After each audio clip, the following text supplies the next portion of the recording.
Ad günün mübarek. Ad günün mübarek.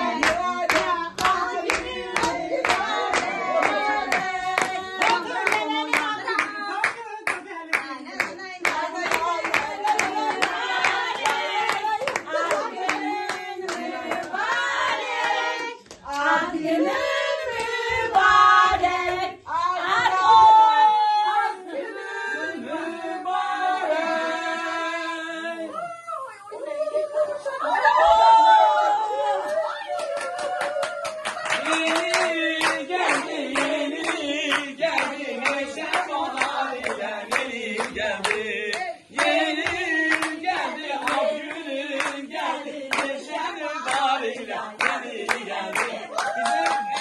Qızımız əslən Rayana xanımdır. Mən ona model deyirəm də, modellər kimi maşallah boy bu amma əsl qar qızı var. Aynı ikisi dünyaya göz açır.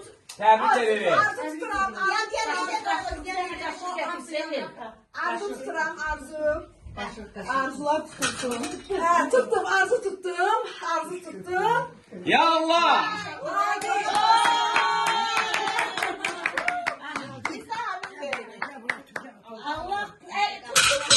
Oy sənə olur.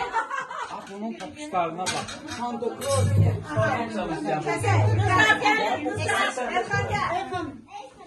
Gel, Sevim, kesinler. Koy ben kulaklarım görsensin.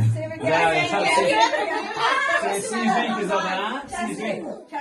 Hoppa. Hoppa. Uşak Tebrikler. Manikürü de söyleyin Navagodnu diye. Bakırsın manikürüne bakın. Bu kızın manikürüne bakın Navagodnu. Bak sizin kız. Sizin kenarı sıfayarım. Maymuşum beni.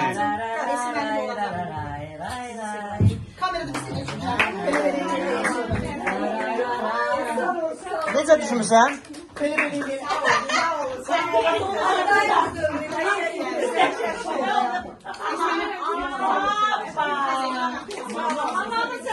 Bayram qarşı Mehriban xanım gedək, Mehriban xanım bağlı.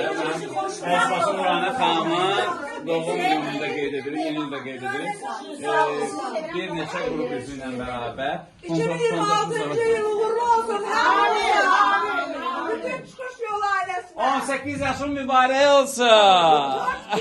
Ömrünüz şirin olsun. Amin. Ben de hamıya tort veririm. Ben de o kadar acıdılar ki isteyirəm şirin olsunlar. Amin.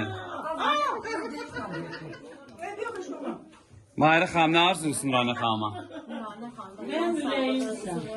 Allah Teala onun bu gözəl gül balasını boynu görməyi nəsib eləsin. Can, bir neçə ildən sonra da əliş qalır. İnşallah. Nurane gözəl xanımdır, dəyərli. Mamaşamıza uzun ömür, can sağlığı. Anası da bizim başımızın tacıdır. Bir dənə gül gətir dünyaya. Rəfa xanımın mamasına can sağlığı. Amin, amin. Allah ömür versin. Rəfa xanımın mamasına can sağlığı. Bir dənə də onlara, Elxan, bir dənə də o haşiyəm çıxıb ki, ilk öncə Allah Mehriban xanla razı olsun. O təşəbbüs onun şəxsi özünün təşəbbüsü olub. Dünən gecən bir aləmi zəng elədi ki, bəs Mahirə xanım, mən belə bir şey eləmək istəyirəm. Dedim, mən hazır, gözüm üstə. Bildim ki, Zəng qururlar Nurana xanımı ki, səni oğurlamaq istəyir. Bu cavan qız zəng qurur ki, səni oğurlamaq istəyir.